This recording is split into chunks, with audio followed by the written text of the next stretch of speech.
Ladies and gentlemen, my instructions are clear. It seems the six of you have one thing in common.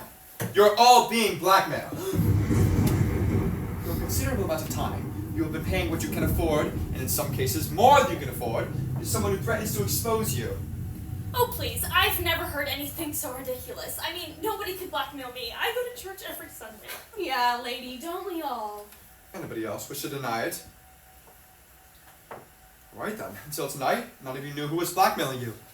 I hope I'm correct that the more deductive among you have reason in the last several moments that it was, of course, Mr. Body himself. That the less discerning members of our cadre are experiencing that particular revelation right about It was Mr. Body! now.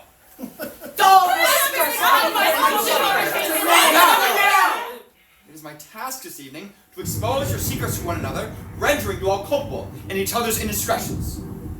Don't you think you might spare us this humiliation? Sorry, but I have my orders. Well, let's start with you, Professor Plum. You were once a professor of psychiatry, specializing in helping patients suffering from delusions of grandeur. Yes, but now I work for the U.S. government. So your work has not changed. But you can't practice medicine anymore. Your license has been lifted, correct? Why? What did he do?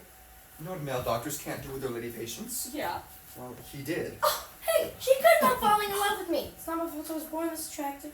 How disgusting. Are you making moral judgments, Mrs. Peacock? How then do you justify taking bribes from certain lobbyists in exchange for Senator Peacock's votes? My husband is a paid consultant. There's nothing sinful about that. Not if it's publicly declared, perhaps.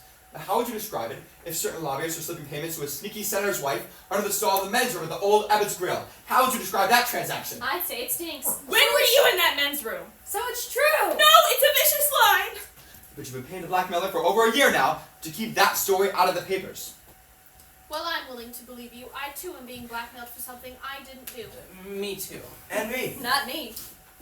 You're not being blackmailed. Oh, I'm being blackmailed, all right. But I did what I'm being blackmailed for. What did you do? I run a specialized service which provides gentlemen with the company of a young lady. An escort service in Washington? How pathetic! A man who needs to pay a woman to spend time with him? That's a problem I'll never have. Is that how you know Colonel Mustard works in Washington? Is he one of your clients? Certainly not. I was asking Miss Scarlet. Well, tell him it's not true. It's not true.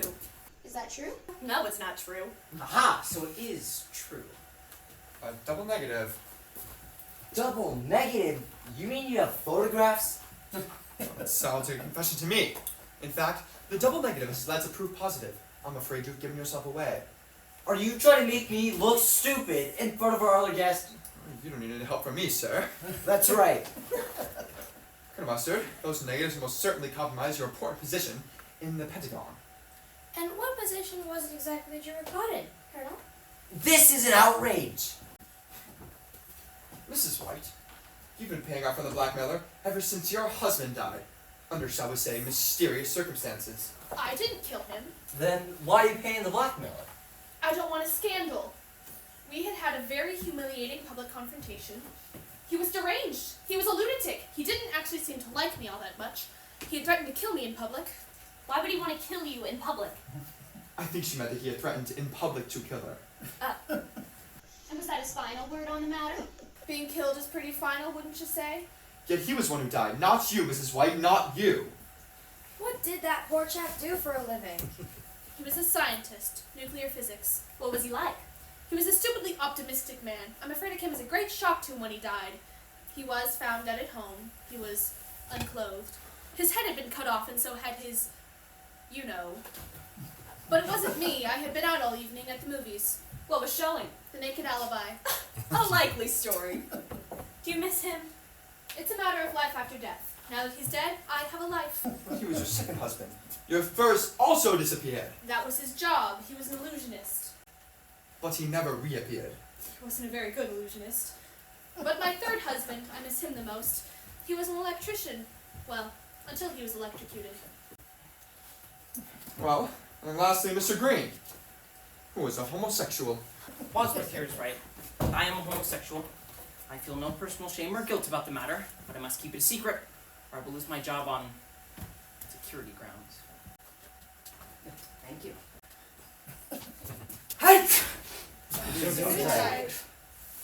Well, all right then, Wadsworth. You've spilled our beans. Now what? Where's this Mr. Body? And what does he want from us? Who cares? I'm not waiting to find out. I've done nothing wrong. I'm leaving. Mrs. Peacock, you can stay in the now, but you cannot leave this house. I am the wife of the great senator from Tennessee. You can't tell me what to do. Locked. Locked? Yes, the doors are locked, the windows are barred, and the grounds are being patrolled by vicious dogs. You